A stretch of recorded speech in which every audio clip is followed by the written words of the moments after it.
All right, so I'll just talk a little bit about the San Francisco Center for the Book, and then Anand and the Zine Fest team will talk a little bit about Zine Fest as well. I know that there are some familiar faces in the crowd, so many of you have had a chance to stop by the center or taken part in our free online events before. We're a 501c3 nonprofit. We've been located in San Francisco in the Potrero Hill neighborhood since 1996. So next year will be our 25th birthday, which we're very excited about. Yeah, yay, hooray.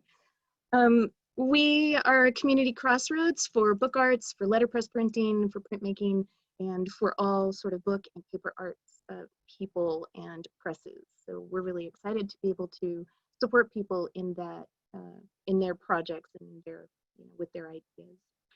So you can visit our website, www.sfcb.org. That's the best way right now to keep current on our online offerings as well as our newsletter. Hi, my name is Anand and I'm from San Francisco Zine Fest. The other 4 organizers are also on here. San Francisco Zine Fest was founded in 2001, but I guess we didn't have our first fest till like a year later or something, because next year will be our 20th year. This year is our 19th year, and because of COVID-19, instead of having the in-person festival, our festival this year is going to be all for virtual. And if you haven't been to a Zine Fest before, you should definitely go to ours. But there are also lots of other great zine festivals and comic festivals happening in the Bay Area, where exhibitors from all over buy and sell their self-published, self-made books and zines and comics and art. Last year, our festival had about 240 exhibitors and over 5,000 people attended the one-day event. So because we can't do that this year, we're having Cyberfest, which will be 3 weeks of online programming that you can attend. And of course, we're accepting exhibitors for that. Yeah, the applications for it are open and the deadline is this Friday. So make sure you apply by the end of the day, 11:59 p.m. this Friday, July 31st. And you can find more info about us on sfzinefest.org. So some of you may have heard that July is International Zine, and this is an idea that was started in 2009 by Alex Reck. Some of you may be familiar with Alex's work. She wrote one of the definitive guides on how to get started making zines, which is called Stolen Sharpie Revolution. And I'm going to include that title in the resource guide that we'll give everyone after this event. Alex has a business in Portland called Portland Button Works. She sells a lot of great zines, including her own, through the Portland Button Works website. But she started International Zine Month in response to doing a 24-hour zine challenge. She thought to herself, wouldn't this be great if, we could do something like this every year and bring a bunch of people together, like across the globe, to do this. So Zine Month kind of sprang out of that idea. And so the idea is to celebrate zines, small independent publishers, people doing their own thing, spreading their own sort of truths and putting them into books and trading and selling and, giving them away to other people. So if you go to International Zine Month at wordpress.com, you'll see that there's a great calendar list of things that you can do, really easy things, simple things to get started in the zine community or just learning more about zines and kind of diving into this really excellent and exciting community. So check it out. This is our Safer Spaces policy that we have at San Francisco Zine Fest, at a lot of different Zine Fests and event-like oriented spaces have. So please take a moment to read this to yourself, as I will also read it. We are committed to providing a harassment-free experience for everyone, regardless of gender, gender identity expression, sexual orientation, disability, physical appearance, body size, race, or religion. We will not tolerate harassment at San Francisco Zine Fest events in any form. Individuals violating the Safer Spaces policy below may be sanctioned or expelled from the space or the event at the discretion of any SF Zine Fest organizer. And this is just something we'd like you to be aware of as you are in a shared communal space. And just above everything else, just be respectful. I can also read this. To respect people's opinion, beliefs, their differing states of being and differing points of view. Always get explicit verbal consent before taking someone's photo or crossing other personal boundaries. Be responsible for your actions and aware that they may have an effect on others regardless of your original intent. A safe and respectful community is everyone's responsibility. So we have a couple guidelines for tonight's event. I included these in the email that I sent out earlier to all the attendees, and it seems like we're all pretty clear on these things, but I'll just say them out loud so we're all on the same page. Be sure to keep yourself on mute unless you're presenting. If people have their audio on and someone is presenting or speaking, it creates feedback and it's pretty distracting. So just be sure to keep yourself on mute. And if you have a question for the presenter, be sure and type it into the chat, okay? Because we're going to go ahead and we'll just vet the questions and we'll ask them to the speaker directly. It's a little easier to do it that way instead of people raising their hand or just shouting. You can keep your video on, but it's not mandatory. I know a lot of us have like Zoom fatigue, so it's more than okay to go ahead and turn your video off. And then just as an overall guideline, please be respectful. We're looking for thoughtful questions. We're looking for, thoughtful dialogue and discussion. And so just please be respectful of the work that everyone's doing and the conversations that we're all having tonight. Let's see, as a quick sort of guideline for how the event will be happening this evening, the presenters are going to have 4 to 5 minutes to talk about their projects. And as attendees, everyone online right now will receive a resource list of the zines that have been shared, and then also like important or interesting discussions that pop up. So if there's a URL that someone mentions, or there's a artist or illustrator that gets like called out, then we'll be sure to include those in the resource guide. So if things are kind of moving kind of quickly and you feel like you might be missing something, don't worry, because we'll capture that information and we'll send it out to you in the resource guide. All right, so this is the order we'll be calling people. So we will include this list of folks in the resource guide as well. So if you see a zine tonight that you really like and you're interested in contacting the maker, possibly purchasing, trading, however you want to do it, all of the contact info for these folks will be included. Hi, my name is Catherine. I am a middle school art teacher in San Jose, California, and this is my zine, Canto Cutie. It contains the work of over 10 artists and over 5 in-depth interviews from Cantonese artists from all around the world. It's full color, it's bound, independently funded, and I just wanted to provide context for the name. So Canto is short for Cantonese, and that is what I am. I'm American, born and raised in the US, but my ancestral homeland is in Hong Kong. Although we fall under the umbrella of Chinese, there are actually over 50 distinct languages and cultures in China, Cantonese being one of the largest minority groups with their own language and culture. So more about Hong Kong. The umbrella movement started in 2014 with the demand for more transparent elections. There's a lot of protests since April you've probably heard about with the passage of this extradition bill. A few weeks ago, there's a harsh law limiting freedom of speech. So the fact that this zine exists is kind of extraordinary. The cover is an acrylic painted, created by Austin-based queer Cantonese artist Z-Cam. Like I said, we have over 10 artists represented. Erica Pang, she is a Vancouver-based artist and art therapist who has like a really profound process. So we've asked her about that, and she goes in depth about like what it's like to be an art therapist, what's it like to be Cantonese in Vancouver. Another artist we have is Brenda Chi. She's a LA-based comic book artist who's actually worked with George Takei on comic book art in the past. Another artist we have is Elaine Chu. She's a Hong Kong-based watercolor artist that's involved in archival work of like Hong Kong vintage street signs. She does mostly watercolor.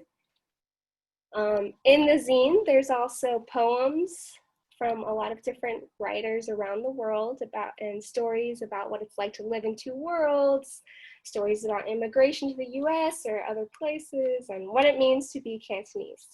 Because the current events have just, kind of shown how necessary it is for us to prove who we are, or at least let us explain for ourselves who we are.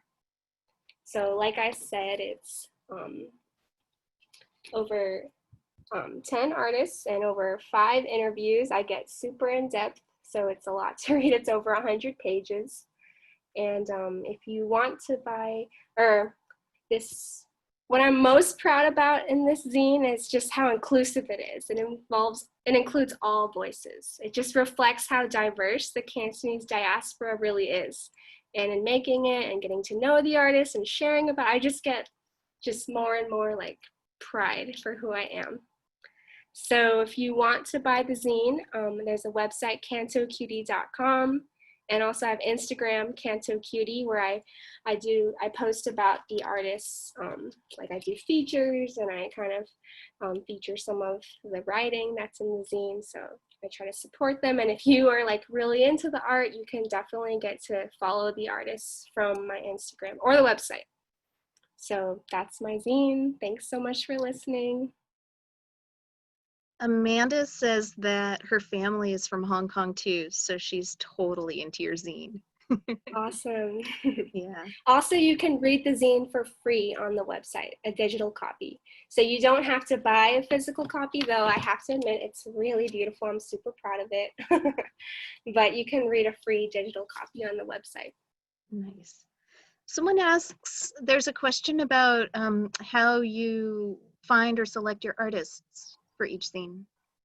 So when I first had this idea, I just did like a call for submissions on Instagram and some of those like artist call websites.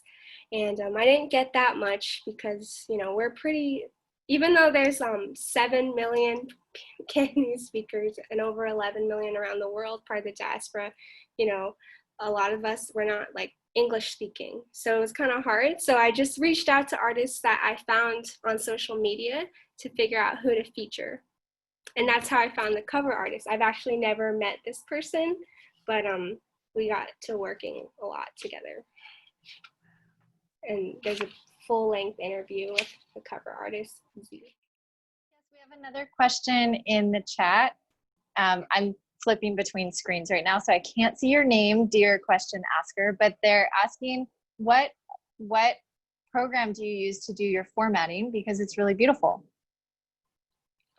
I use this program called Swift Illustrator. I just found it through like asking around on Reddit, like, hey, I'm too poor for Adobe Illustrator. Also, I don't know how to use it.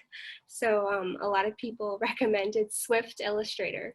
And since I'm an educator, I got a discount. It's only like $13. I highly recommend this program. Nice, thank you.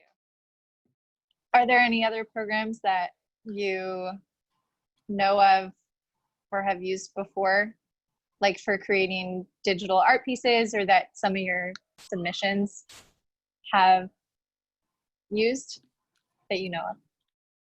I don't know any programs, but I have a lot of digital artists, and I've asked them what they use, but I think they use a tablet, and I guess that's the artist's secret, right? I don't know. Yeah. Well, thank you. It's really, really nice. Love the colors. So we have a question from Renee asking how you printed it. I love that glossy paper, and for anyone getting started, I'm sure they'd be happy to know whether you worked with a printer or did it yourself, or whatever you did to make it. Yeah, I worked, since I'm a middle school teacher, I work with printers a lot, printing out flyers and whatnot. So I just went to the same person that I already established a relationship with to do the printing. Okay. Yeah, since it's over 100 pages, I couldn't really do it at home, traditional zine style. Yeah, yeah. Still a zine. We also have another question from someone named A. Luo. And the question is, what did you learn through communicating with your contributors? And I imagine that you must have heard a lot of stories about the different lives that people are leading ever since the diaspora, or, you know, whenever they ended up where they were. I learned that there's no such thing as one Cantonese experience. Like, I am American, I live in California, I grew up in Texas, but it's so different than everyone else, and even people with the same experience, their experience is really different. I know also with the recent like uprisings in Hong Kong, they've kind of divided the diaspora community on what they feel about the protests and how they feel about China. So what I've learned is there's no like one opinion and no one idea of like our nationality. In fact, like some people don't think Cantonese is a nationality. Some people don't think it's a language. They call it a dialect. Some people think Hong Kong should be its own country. Some people are really proud of our colonial past. We were a British colony until 1997. Some, you know, they are more romantic for a future, like as part of China. So it's like so different across the diaspora. So I loved getting to know everyone's point of views and supporting it in the zine. Are you planning on doing another, like a second installment of this zine that we can look forward to, or that people could submit to? Yes, definitely. Since I just finished this and it was like a 5-month-long process and I just got it printed, I think I'll take a little break. But yes, I'm going to run a second call for submissions. I'm definitely going to make more and more. And I'm just so pleased with like how when people read this, they first either learn about what Cantonese culture is, or they just like identify with it. And, you know, I don't know, I guess I'm making a zine that I wish I had. So of course I will make a second and third, and just follow the website and Instagram. I guess I will share all the updates there. I love all of that information. And the zine looks beautiful. It's really Thanks. gorgeous. Yeah. Super cool. All right. I think I'm just going to interject for just a second. Thank you again, Kenta, for saying that. We're just changing the order a little bit because one of our participants is like logging in from the East Coast. So we're happy to have them go on next instead of having to like stay up forever. So can we have Diaspora and Savant Press, also Golden the Merciless, go next, please? Hi, sorry. I appreciate you all being flexible. I wasn't trying to skip. It's like I haven't had dinner. I don't think I really planned for late evening. I'm old. So yeah, I'm Golden. I run Diaspora and Savant Press. I started the press, I think it's coming up on 3 years ago now. Zine Fest was one of the first Zine Fests I ever did. I think it was the first. It was the first Zine Fest I ever went to that I really liked and felt like at home at, and felt like I could belong at. And so I'm very thankful for Zine Fest and for all the work that the organizers put into making the space as welcoming and beautiful and representative of the diversity of that area as it is. I'm just gonna run through some of the zines I've made. I like to make a lot of zines about, I really love the last presenter, Canto Cutie. I think the idea of diaspora, certainly I'm not Cantonese, or I don't speak Cantonese, but I am of the African diaspora, the outer African diasporas. And that's what my press is named after. So a lot of my work is about Black people and about people who, for whatever reason, have migrated outside of the continent, but certainly I hope it connects with people on the continent as well. This zine is a zine I made about, I'm Southern, and it's a zine about the history of banjo music. I play the banjo, and I often have people say things to me like, Black people too, like, oh, well, why isn't that some kind of white thing? And it's not, actually. The banjo is a direct descendant of the accounting, which is an African instrument. Thomas Jefferson said the banjo is the instrument which they brought with them from Africa. So it's just, the zine is full of sweet layouts and research about, this is a picture of the accounting, and kind of, you can see the body shape kind of evolving into that kind of gourd style that's very kind of standardized now. And there's lots of interviews. There's like testimony of my own testimony and my mom's, and the lineage that we come from is like Black Southern people. It's a little hard to like do this and see how it looks for y'all on the screen. So, but yeah, you get a sense of what that zine is about. Sorry, I'm trying to get the angle and light right. But yeah, so that's one of the zines I made. I also write a lot of zines about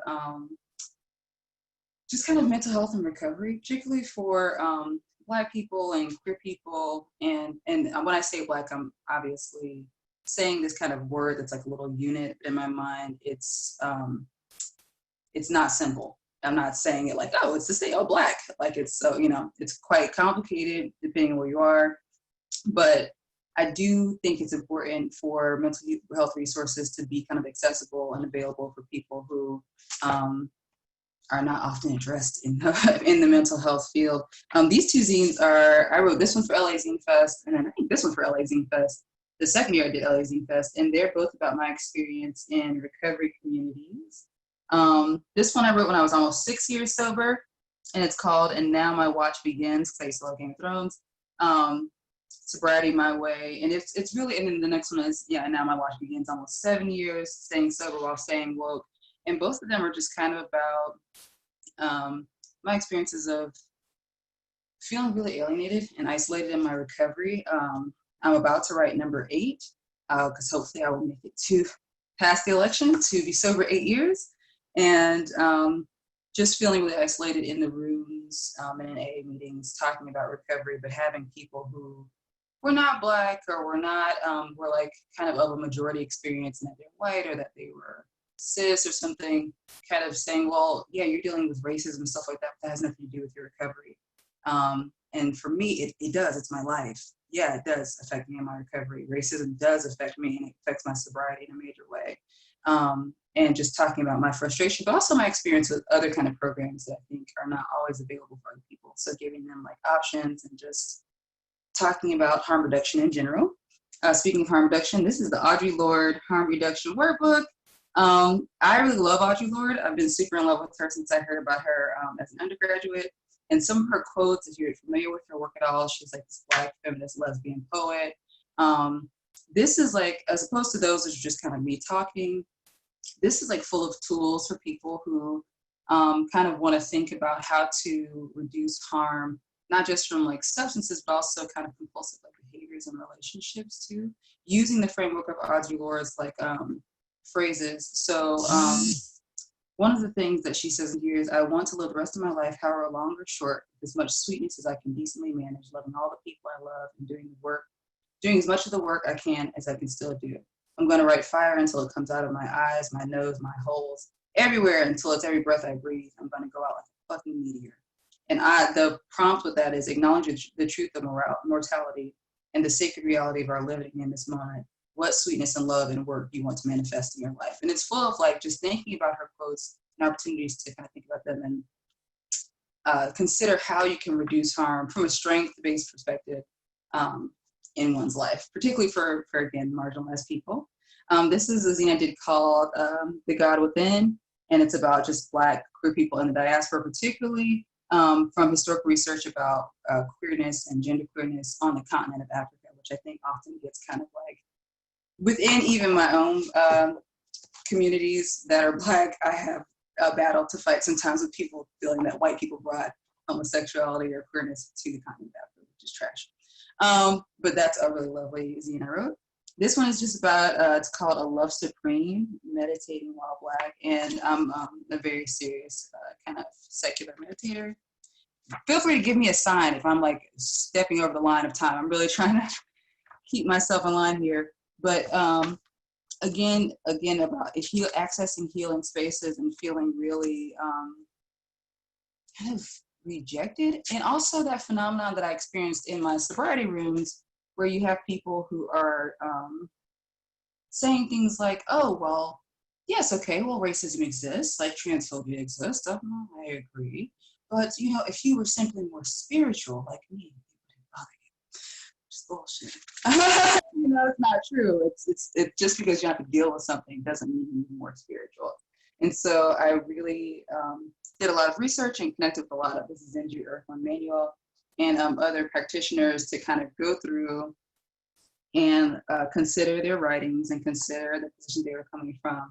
And then I provide a lot of spaces for people to kind of, Black people particularly, who are in that spiritual tradition of Buddhism or even just secular meditation, to reflect on what tools they have, again, to consider the strengths they have to kind of engage with oppression, but in a way that is liberatory and frees them from, I think, having to deal with so much pain and suffering all the time, and like anxiety and fear can be really spiritually deadening in a way, and can dull hope and can dull kind of a range of emotions and can dull a connection with oneself that I think meditation can have. But then you go into these meditation spaces and sometimes you're the only one who's Black, the only one who's not white, and you deal with people who are be kind of ignorant sometimes. So like one of the questions here is, what tools do you have to remain spiritually grounded in the face of oppression? But that's another book. Again, I'm taking a diasporic perspective. And the last one I want to highlight is a interview collection of tattoo artists who are women and genderqueer and gender nonconforming tattoo artists. And it's the covers were really beautiful. They're printed by Floss Editions in Oakland. And a lot of the pages are all different colors. There's probably like 10 interviews in here. And they're actually in 3 different lithograph colors. I designed 3 editions. And they're really lovely. The people who I was able to connect with through here, very lovely people, great artists. And that's my time, I think. So thank you for listening, but hopefully that made sense to you. Golden, I just want to say that your design sense is awesome. And I am a huge fan. Thank you, Jennie, because I took a class with you now. I know. I would give you an A++. For sure. That's great news. Thank you. I appreciate it. Yeah, they're all gorgeous. Oh, they're Beautiful work. And don't forget, shout out your Instagram, your Venmo. Put your Venmo in the chat. People can tip you there, or your Cash App, whichever you have. But yeah, it works amazing. You know, I'm a big fan, so. Thank you so much, Amy. I appreciate it. My Instagram is d.s.press. It used to be Diaspora Savant Press, and then people were trying to type that shit in. It just wasn't working right. Okay. So I had to turn that thing on down. It's just some initials in the word press. But and yeah, I'll throw some other things in the chat. But yeah, thank you so much for this opportunity. I love the SF Center for the book, and of course I love SFZF Fest. I remember coming to SF Zine Fest when I first moved to Oakland and being like, I'm not going to Zine Fest, that's the way. And then going, and I met you, Amy. I remember going in on your ass, like in all these rooms, and you were the first person. I was like, I'm going to go talk to that person. I had Alan with me, and I said, okay, we're going to go talk to that person. And then me and him said, hold on, we could do this. We need to apply for this next year. And we I think I missed the next year, actually. I looked for the date and I just missed it. But man, that was one of the best experiences I've had as a creative person. I remember that. Yeah, good times. Thanks so much for showing your work. So great to see it. Unmuting my audio right now. Okay. Hi, everyone. For having me. Right? So I'll just start. I'm Casper Berger, and I'm the creator of Dead in Hollywood. It's a true crime fanzine of strange and scandalous Hollywood deaths. It's just a subject ever since I was a kid that I've been fascinated with. I don't know why. I just have been. I started working Dead in Hollywood about 3 years ago after a particularly lousy meeting on a script I had spent 4 years working on. And I was really depressed, and like I had no creative outlets in sight. And that just depressed me even more. And after that meeting, I ended up driving up to Forest Lawn Cemetery, and I was crying my eyes out in front of Carrie Fisher's grave. And it was there that I was reminded of Meryl Streep quoting Carrie Fisher at the Golden Globes. And she had said, "Take your broken heart and turn it into art." And I had just learned what a zine was a few days earlier. So it was just kind of this combination of a lot of things that came together. And so 3 years later and 20 issues later, here I am. And as dark and demented fragmented as the title suggests. I do spend a lot of time in the actual issues focused on like the lost contributions that these, you know, celebrities left behind. You know, like a lot of people don't know, my first issue was on Sal Mineo. He was in Rebel Without a Cause, and he's the first gay teenager in a Hollywood, mainstream Hollywood movie. And then you have somebody like Dorothy Dandridge, who was the first Black actress to be nominated for an Academy Award for Best Actress. And then you have Sharon Tate, which a lot of people don't know this, but that's Natalie Wood, not Sharon Tate. Sharon Tate, her death led to victim impact statements that family members read at parole hearings. Who knew? And sometimes I think, you know, we as a society, we tend to want to forget these really horrible and sad deaths. And I think that's doing a big disservice to the memories of some of these people that really made a difference. And I'm usually working on about 4 or 5 issues at once, and each issue roughly takes about a month to finish. And I will say the pandemic has really cleared my schedule, and I've been able to create more than ever. Who knew having a 9-to-5 job would be so stifling creatively? But, and I'm working on some upcoming issues at the moment. I'm working on the crucifixion of George Michael. Florence Lawrence, she was the first movie star. Yeah, that's basically me.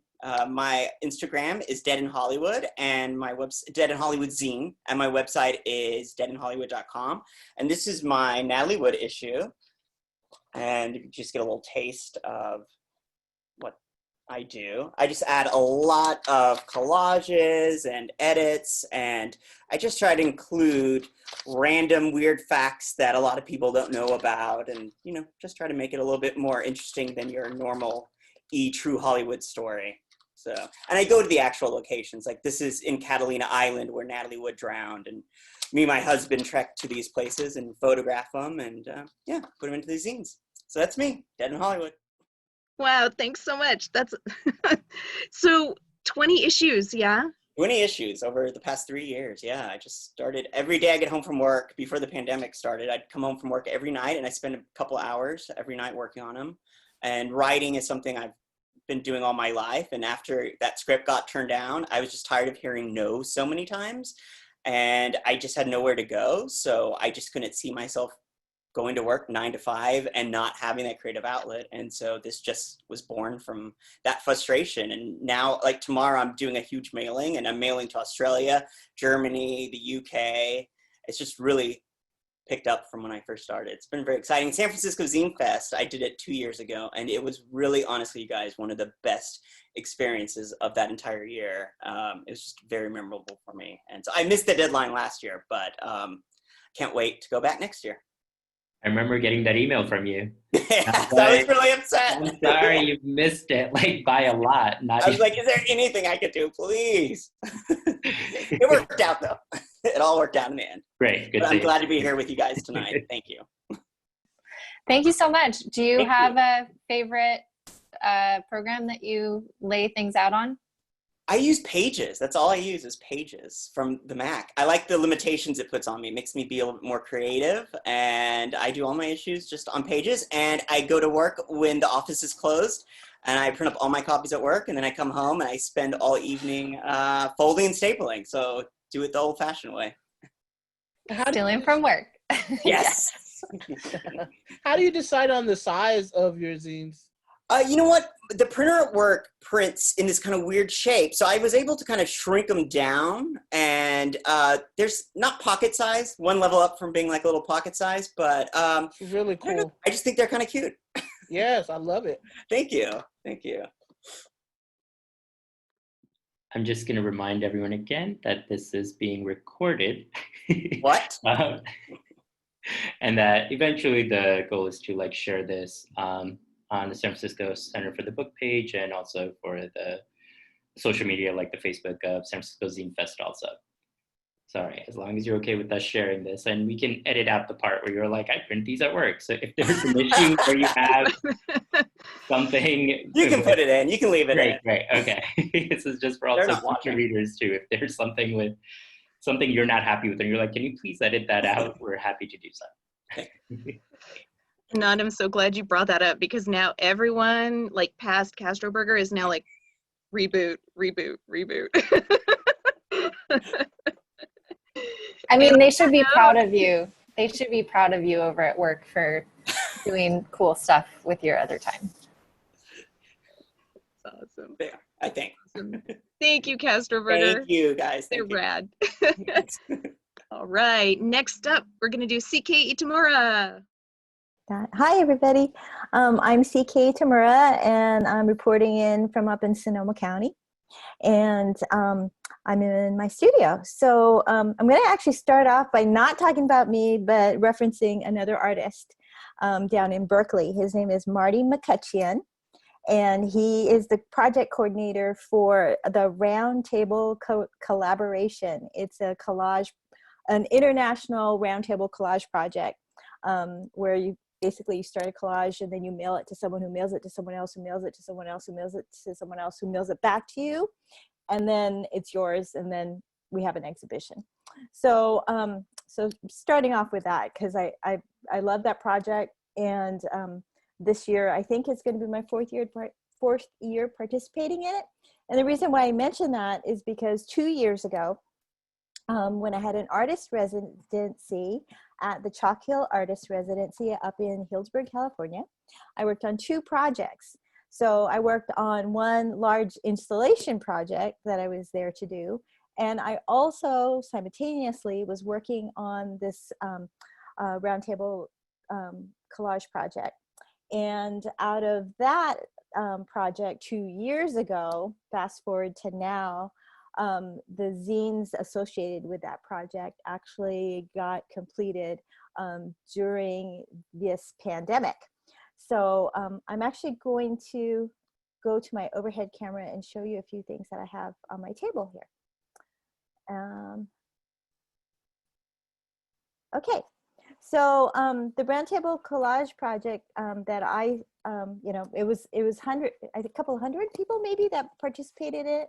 But the one that I started with my starter collage, which is kind of like a starter sourdough bread, you have to start with some basic thing and then mail it, to, you know, put it in the mail. So mine started with an edition of the New Yorker magazine, of which I found this picture of Ruth Ginsburg in it. And this was right around the time that the movie RBG came out. And there was a lot of news regarding some of the court justices having confirmation hearings that were in the news every day. So the Supreme Court was on my mind quite a bit, as it was with a lot of other people. So, I started the collage by just cutting out her and adding some tape elements to my collage, and then I sent it off. And eventually, 3 months later, I got the package back, and it had had all kinds of other things that other artists had attached to this, and then you know, layer after layer of things, some 3-dimensional objects, which you see in this box here. And then what I did is I disassembled the whole thing. So I deconstructed the collage, threw everything in this box, printed out a bunch of Ruth Bader Ginsburg quotes, and then I headed over to a FedEx, yeah, it's FedEx. I was going to say Kinko's, but it's FedEx office now, and took up residence at one of the photocopy machines.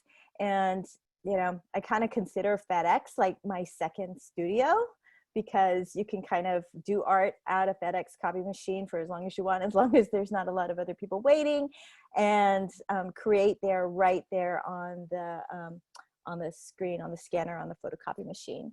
So then what I did was I kept rearranging all the elements that were added by the other artists onto the screen over and over and over again until I created, and each one of them had a different quote on it. And then eventually I put all, I think it was 28 different ones, I put them all in one of these Take One dispensers. And so inside here are all the different iterations of all the different Ruth Bader Ginsburg quote posters that I did. And I editioned this and then went and installed these in different places so that people could actually take a Ruth Bader Ginsburg quote home with them from this box.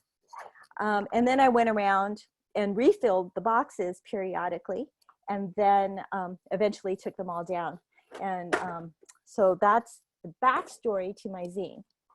Then we're in this year, we're in pandemic, and I think to myself, okay, I'm gonna pull out the next part of that project, which was to create a zine based on all 28 of those posters that were in the dispenser. So back to the overhead camera, and this is the zine. So this is a paper cover, paper slip cover here that is hand cut with an X-Acto knife. And in this pattern here, what you really actually see is the word Ruth, R-U-T-H, and these are all freehand. So every copy of this zine is slightly different in the paper cutting because I'm not using a pattern or a template. I'm actually just sitting there listening to, I think I've been listening to the Yoshido brothers playing Japanese rock, and just cutting them all freehand. So they're slightly different. And then inside, there's 4 zines. These are your traditional little single page fold zine. And there's 4 of them. There's volume 4, which is full of life advice quotes by Ruth Bader Ginsburg. And each of them, again, since I used the, these is actually scanned copies of all the posters that were in the Take One dispenser. So each image on here is slightly different because it's the different, not just the quote is different, but the actual artwork is different. So this one is volume 4. It's full of life advice from Ruth Bader Ginsburg. This one is number 3, which is equality and inequality quotes from Ruth Bader Ginsburg. This one is women's rights quotes by Ruth Bader Ginsburg. And this one here is regarding civics and justice. And that's all quotes by Ruth Bader Ginsburg as well. And they all fit together in this handy dandy little folder. And yeah, I think that's it. Oh, since I see everybody's Venmo coming up. So these are available, the same set here, except for the slightly different cutout, for just $5. And you can Venmo me at Peach Farm Studio. I'll switch up to me. So my Venmo is Peach Farm Studio, and Peach Farm, not because I'm in a peach farm right now, but it's because my grandparents used to be peach farmers back before they got put in Japanese internment camps and lost everything. So it's just, the name Peach Farm Studio is just an ode to my grandparents. And my website is peachfarmstudio.com too. So that's it. Thanks for letting me talk about my project. Cheryl, amazing. Wait, my question is this like an open-ended edition? Or are you just like selling? Yeah, pretty much. Yeah. Okay. Yeah.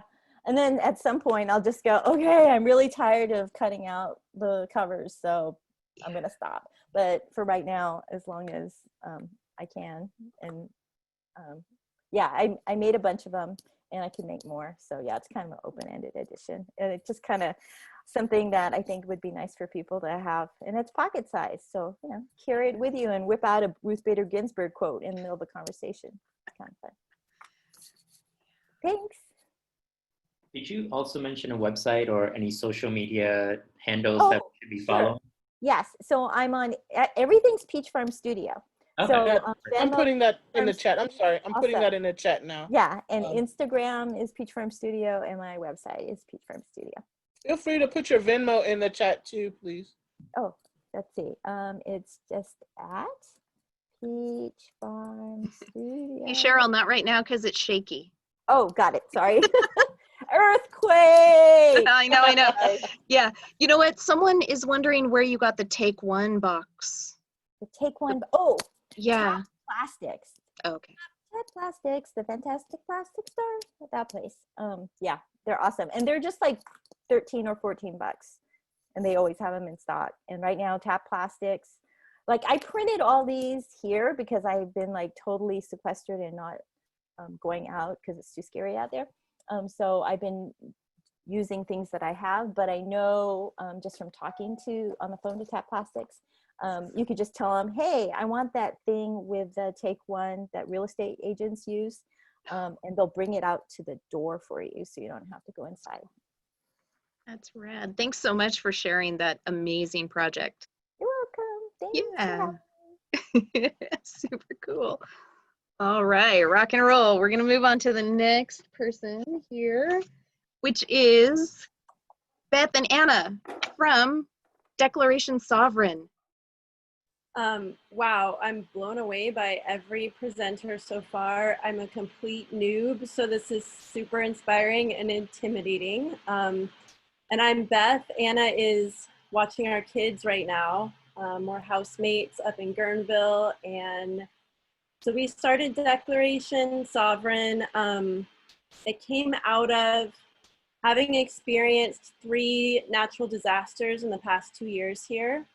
Running from fire in the middle of the night, and then our house flooded out because we live on the Russian River last winter, and then a 3rd fire swept through here last fall. So yeah, just to see the effects of those disasters, and like the houses on my street that are still empty from the flood, that are still yellow tagged, the houses that are never going to be rebuilt after the fires.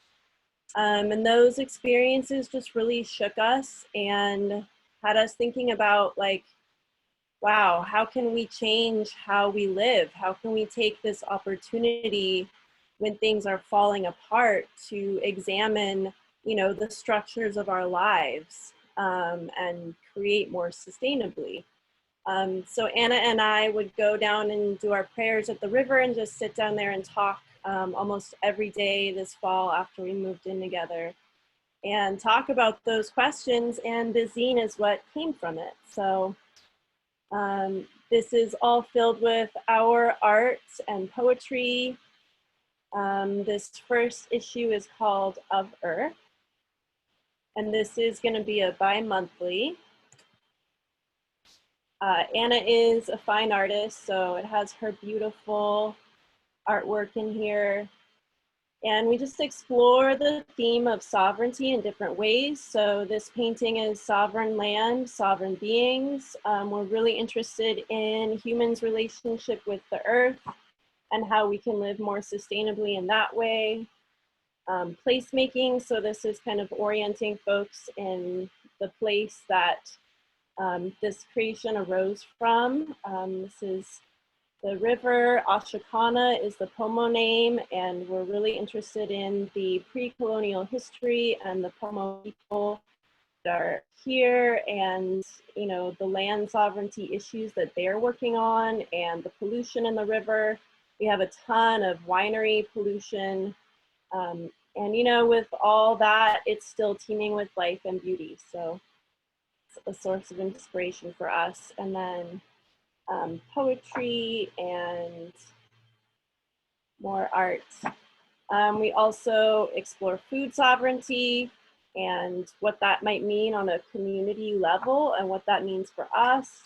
We're trying to homestead our little tiny piece of land, so we built swales this year and wrote about that and kind of diagrammed how to make swales.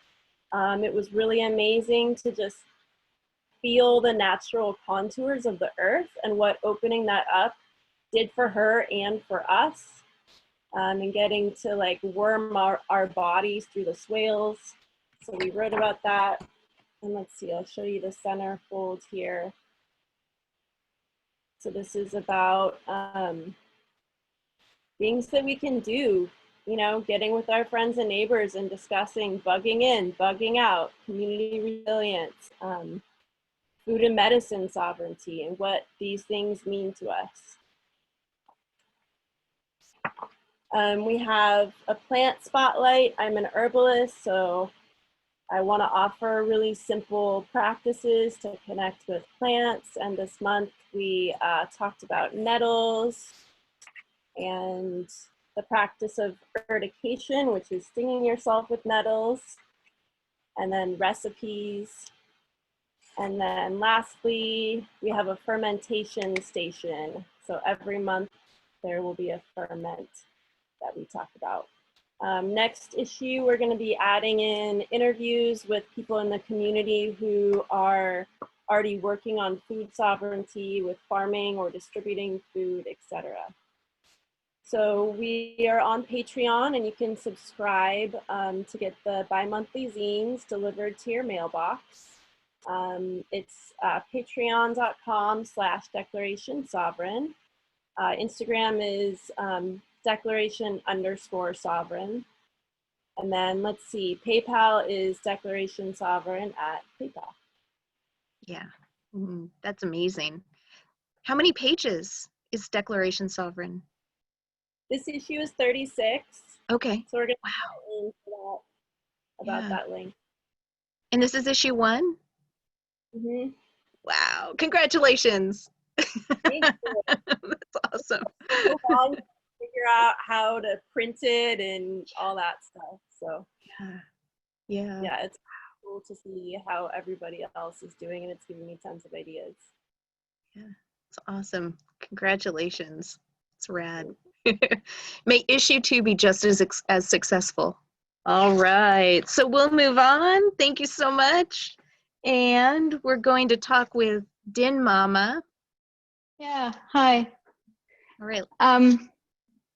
So Din Mama means your mother in Swedish. And I've been taking a Swedish class for at least 4 or 5 years, and it's still difficult to speak in Swedish. But I felt like it was something that I wanted to do a long time ago because of my father's side of the family coming from Sweden. And I thought that by learning the language, I could maybe understand more of the personality of who my father was and what kind of culture I came from. So it's a long process to learn a language at this age.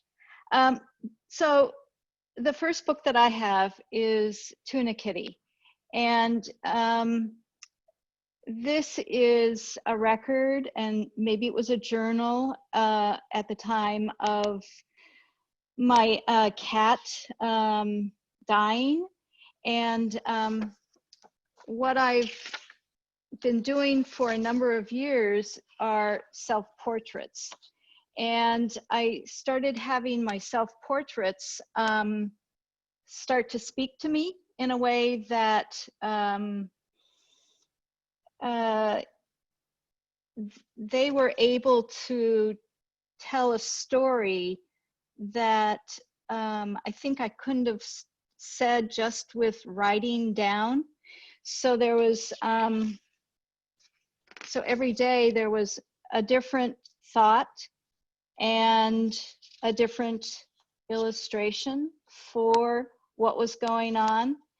And what happened is that this process got me through the kind of grief that kind of comes with someone dying. And I don't know if I would have had the same outcome if I had not had this process to fall back onto. And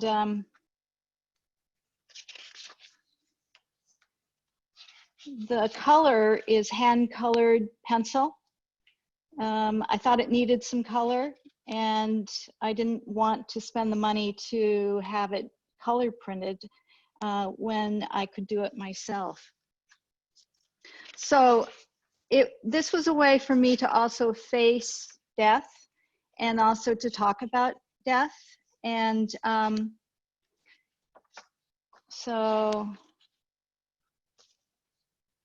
it just kept me going. I think, oh, here's one. Saturday, I told Tuna we are having a woman come to the house who brings strong medicine. She will help you to relax, then she will give you a medicine to take you out of your physical body.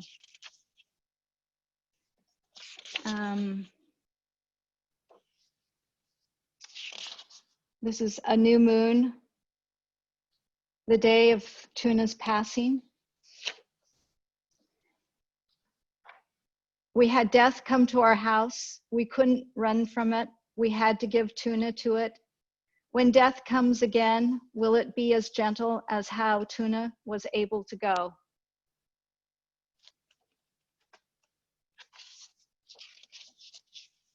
So these drawings went with the words, and there's a rawness to it that I think talks to the whole process about what it is to be close to death, to see death, to embrace death. And here's one. I think it is okay to search the house for Tuna. What new spot is she hiding in? And this was after she died. Now what? She is gone. The grief is real. The grief comes and goes. Grief is different for everyone. Is R moving through it faster than me? Have I neglected anything about my health while taking care of Tuna? Tuna and I came into the relationship with R at the same time. Does a marriage shift ever so slightly with the loss of a pet? So that's one. The next one is, it's called Sometimes. And this was an artist book. So this is the artist book that I made. And there's drawings in between pages. They're all self-portraits again. But when I went through the process of wanting to make it into a more approachable kind of zine, I had to make a lot of decisions. I had to let go of all of the drawings in between the self-portraits.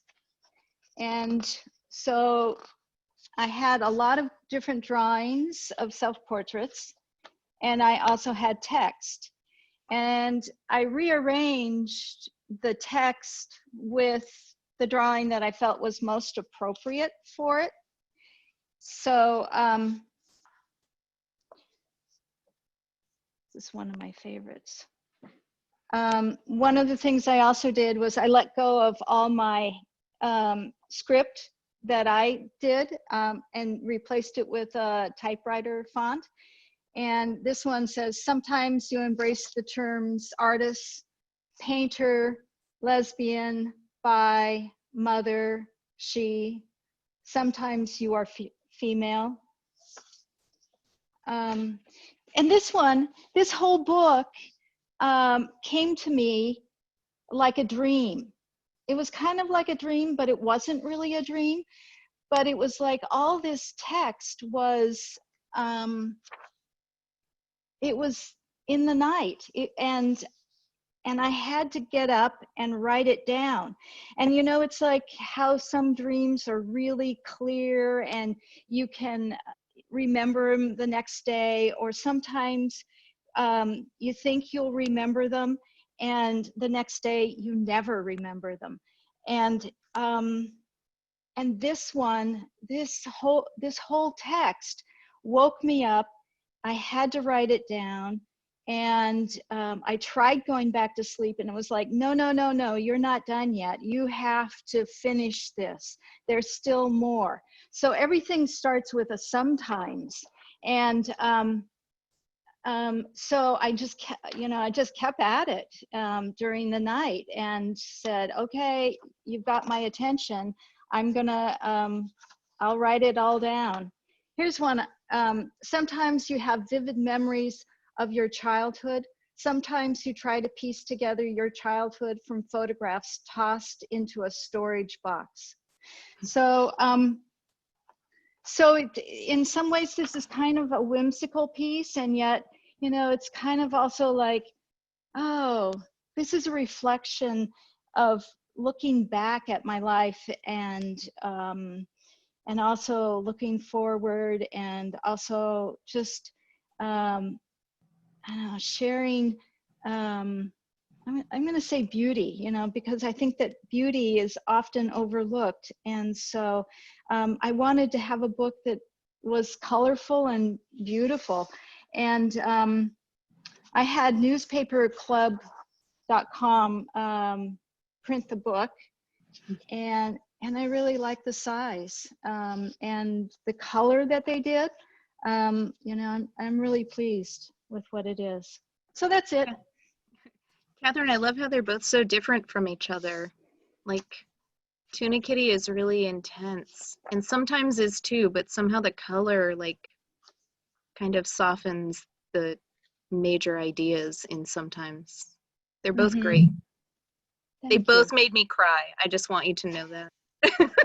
Really? Thank you. In a good way. In a good way. Oh, okay. Yeah. Yeah. All right. Thank you. Thank you so much for sharing those with us. They're amazing. Thank you. Awesome. It's good to see Thank you for having me part of this group. I'm really honored. This is very special. Yeah. Thank you. Great work all around. It's really exciting. Thank you. Catherine, do you have ways that we can find you online? Yes. Or mail order? I have a website. Okay. CatherineCumlin.com. Great. Do you have any other PayPal or Venmo or places that people can tip you? No. Okay. I mean, I don't have Venmo. I have PayPal, but you know, instead of tipping me, you know, do the Bail Project or something like that. Okay. Yeah, I'll add that to the chat as well. Okay. Thanks so much. All right. So next we have Alice from the Haight-Ashbury Literary Journal. Alice, are you with us? Yes, I am. Excellent news. We're excited to see you. Thank you. Hang on, let me spotlight you just a sec. I'm a co-editor of the Haight-Ashbury Literary Journal with Cesar Love, and the journal started in 1979. We've had 44 issues. We sold the journal on the street, and Indigo Hotchkiss really started the format with Cliff McIntyre. They had readings in their apartment. It was originally a local magazine.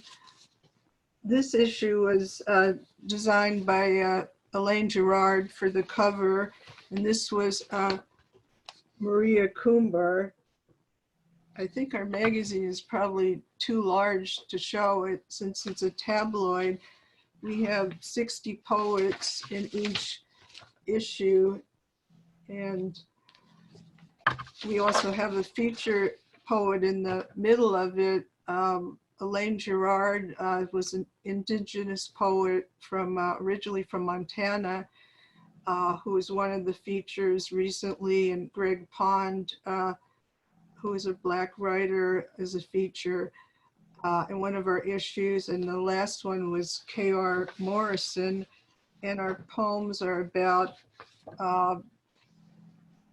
abuse of women, or also we get many writers who are prisoners because two of the original editors were formerly incarcerated people, and one of them eventually ran the Haight-Ashbury Soup Kitchen. And so we've continued getting prisoners to submit on the PEN America prison program.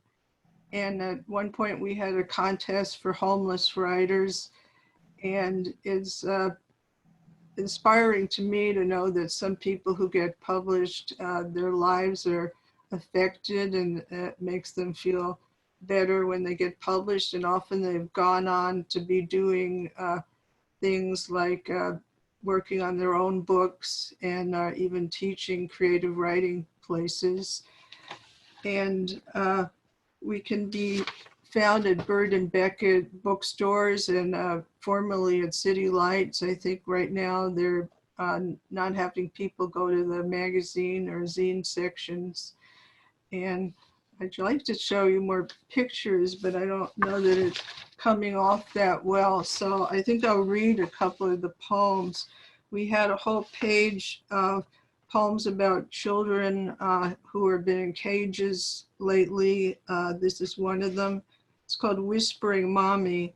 A 2-year-old child wakes up under a chain link sky, looking for her mother under her mylar blanket, whispering, "Mommy, mommy," hearing nothing, seeing only foil covers, chain links, and a soulless sun, screaming sunshine, bright heat, and stinging light. And this is one by Elaine Gerard, who is a Blackfoot native I was talking about. It's called We Cry Feathers. We cry feathers, we dance birds into the skies. Beads circulate into our savage veins, and buffalo blood gushes over our souls. That red rain which nourishes wild hearts and brings us to our night, where we fall into our teepee circles. Then in our sleep, we cry feathers, and we dance birds into the skies. And we did have a lot of discussion about the use of some of her language, but I think she knows what she was doing when she wrote it. And she also has a new book out now, and does a lot of things with Native cultural things to do.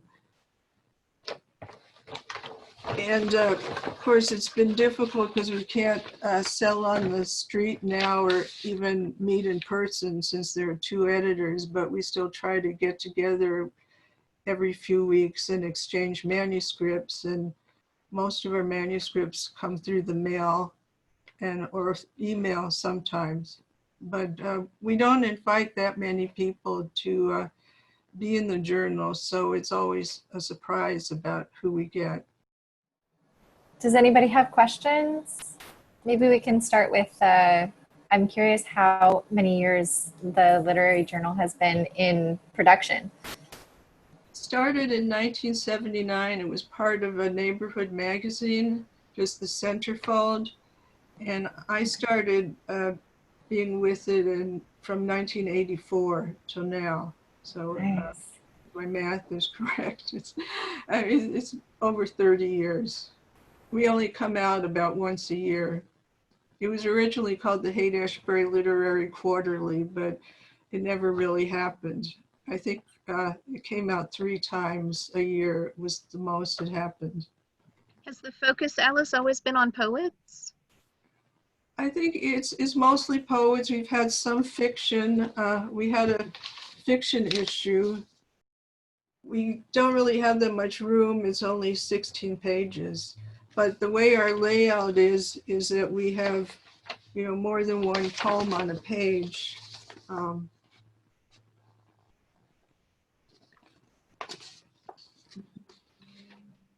So it also allows us to have very long poems if we want to do that. Awesome. Well, thank you for sharing. Absolutely. I love the long and storied history of the journal.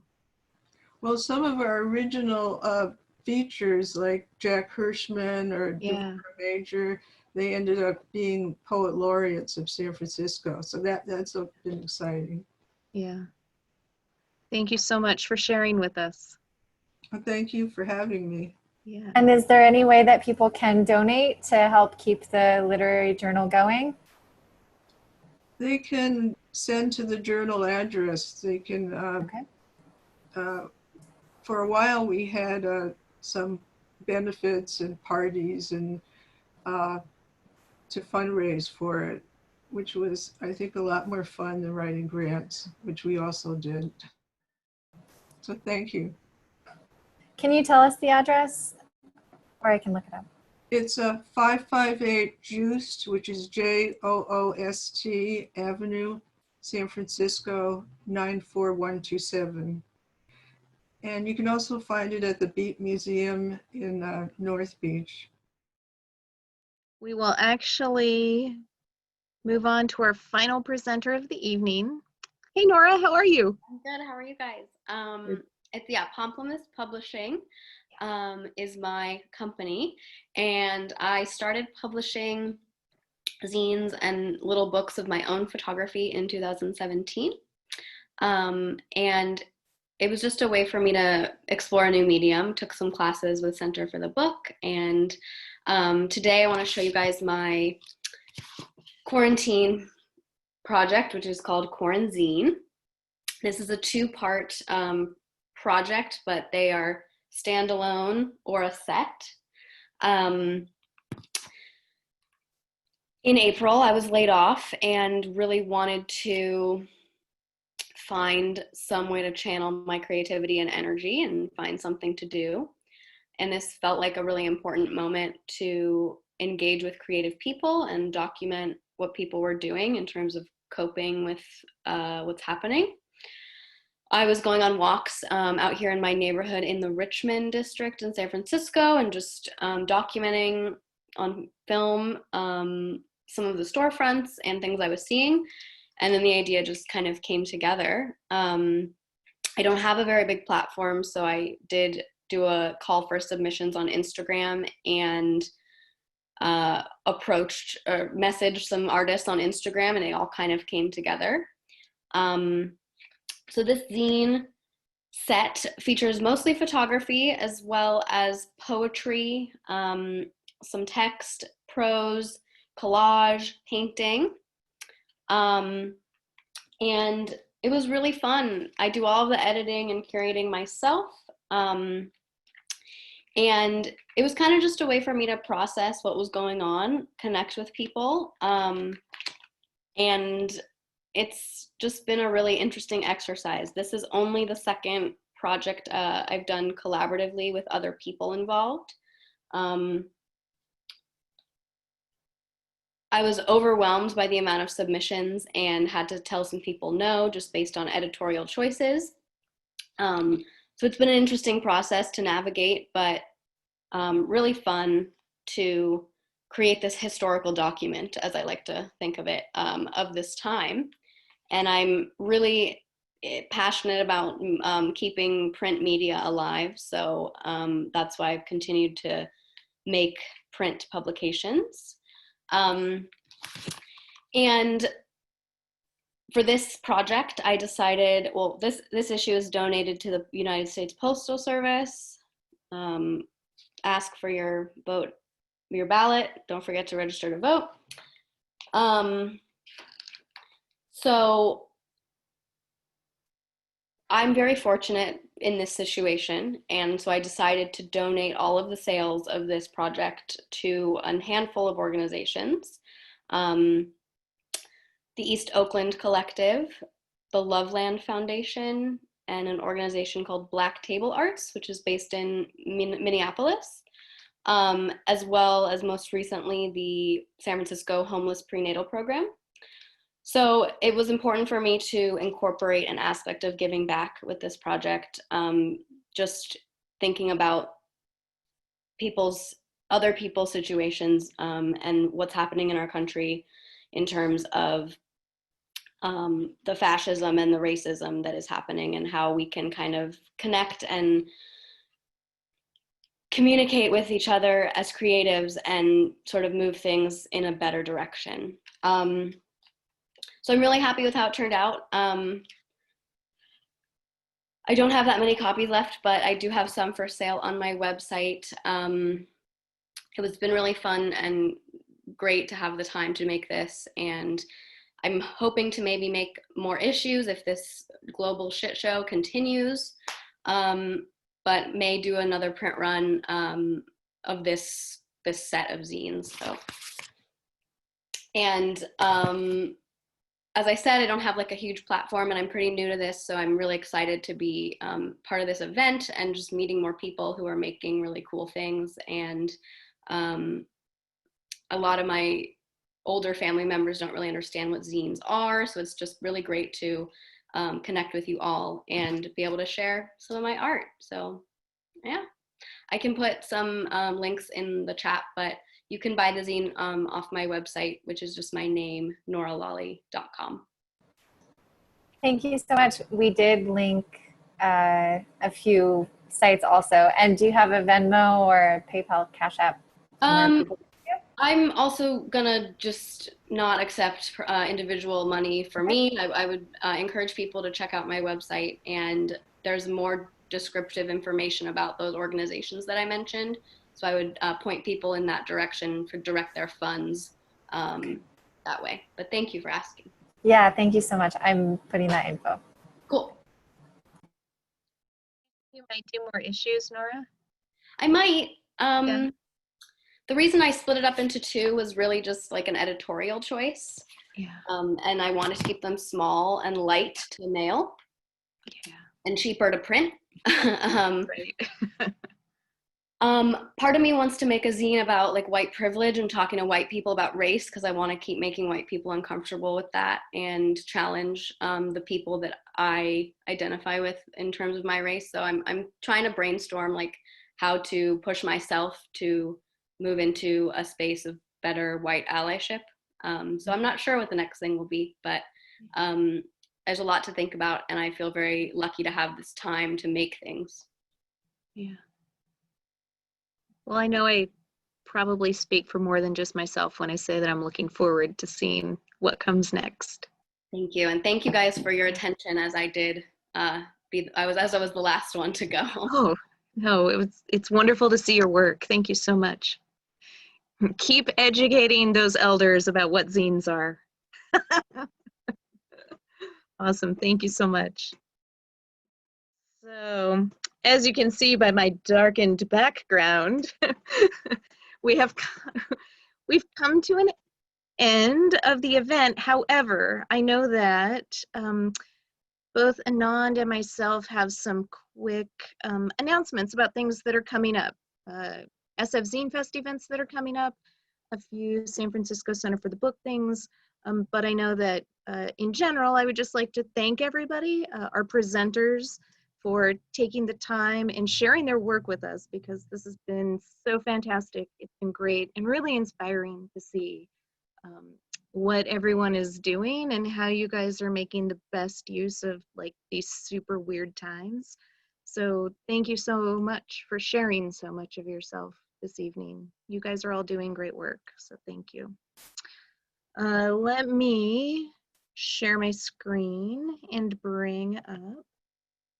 And I'm basically just going to read off again for folks. But the main thing is to apply to CyberFest, which is what we're calling our virtual fest, San Francisco Zine Fest Virtual Fest this year. The deadline for that is this Friday, 11:59 p.m. Pacific Standard Time. It's Friday, July 31st. What we'll be doing is 3 weeks of just different virtual events and activities, and you'll get to socialize and collaborate with other exhibitors over Zoom. We will be promoting, so because we get hundreds of applications every year, and in our physical space, we could only fit about 240 at most. So we're still going to be curating this festival. I know it's virtual and there isn't a space limit, but there is a time limit and work limit, because there's 5 of us trying to put this whole festival together to make it as amazing as you'd want it to be, or you'd want it to be. So we'll be promoting your work, your links on social media and our website. So people who are checking in on SFZF Fest can just log into our website and say, oh, these are all the folks who are part of CyberFest, and these are all the works that I can check out and buy from, people who I can buy from. You'll also have access to many live virtual events. There will be readings and workshops and Q&A with guests of honor. We haven't officially announced, and we won't right now either, but because it's 3 weeks of events, we are going to have 3 guests of honor this year. Whereas usually, because of our one-day event, we have 1 guest of honor. This year, there will be 3. We will reveal who those are at a later time. There will also be zine making hangouts, because what we've discovered through all the sheltering in place, is that a lot of us, we do need to socialize, whether it's in person or over Zoom. We need human contact. So even if we're working on something by ourselves, just having someone at the other end of the screen who's also just creating art is better than having no one at the other end of the screen and we're just working by ourselves. So we're also planning on having zine making hangouts and lots of other things. So please apply. It's on our website. It's sfzinefest.org. And of course, if you have any questions, you can reach out to us through there also. Thank you. I would love to add, as the volunteer coordinator for Zine Fest, that we are always looking for volunteers.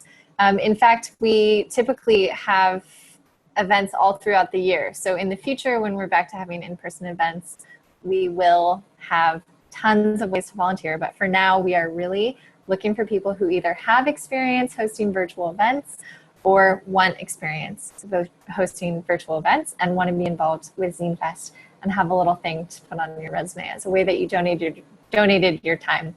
So we have a volunteer application or like sign up sheet, and you can find it on our website and on our link tree.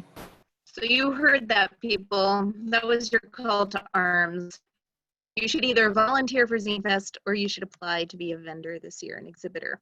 I'm here to tell you, it's one of the most fun times you'll have all year. Speaking as an exhibitor for multiple years. You can also do both. Yeah, you can totally be an exhibitor and a volunteer, please. That's always welcome. You too, Jenny. Oh no, uh-oh. See, this is how it happens. Nice. Thanks for hosting, Jenny.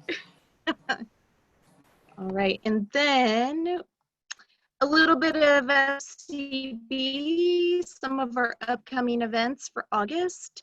Next week, we're going to have a shelter and studio tour with John Demerit. Some of you may know him. He's a bookbinder to the stars, we like to joke. So he'll be giving us a tour of his studio. The very next day, we'll be having a live studio tour with Christine Wong Yao. Some of you may know her work. She splits her time between Oakland, California and Queens, New York. And we're so excited to have her doing a live stream for us via Instagram. So she's going to tour us around her Queens studio. And then later in August, we're still working out the details of this, but we're going to have a studio Skillshare evening for a project called Read This Aloud, which some of you may have heard about. This was a project initiated by Big Jump Press, and it's in support of Black Lives Matter. So we'll be binding books and then distributing them for free to people and places that are interested in having them. So you'll be able to find all of that information up on our website in the very near future. Shelter and Studio and the studio tour with Christine are already up, and I expect that the Read This Aloud project event will be up later in the week. So that being said, that is pretty much all that I have. Does Team Zine Fest have any other things before we say goodbye? Can you just attend Zine Fest? Yes, that was a question someone just asked. Yes, we'll be, so for the Q&As and the readings and everything, we'll be broadcasting those on YouTube and Facebook. So that way folks can watch what's going on like live. And if you have any questions, we'll also have chat moderators on all those sites who will be able to address those questions. For the exhibitors only, we're still working out those details. But we want to share as much of the Zine Fest experience with you virtually as possible. So once you figure all that out, we'll let you all know. All right, I guess then, without any further ado, we'll all say goodbye for now. Don't forget, volunteer for Zine Fest, register to be an exhibitor, come by one of our Center for the Book events. We'll see you online, and you can always contact either Zine Fest. What's your guys' info? What are your deeds? It's in the chat, Okay, great. So sfzinefest.org, or you can info Zine Fest. You can always send me an email, Jennie@sfcb.org. All right, everyone, we are turning this meeting off. Thanks so much for your attendance and thanks to our participators. Thank you. Bye. Thanks a lot. Thank you.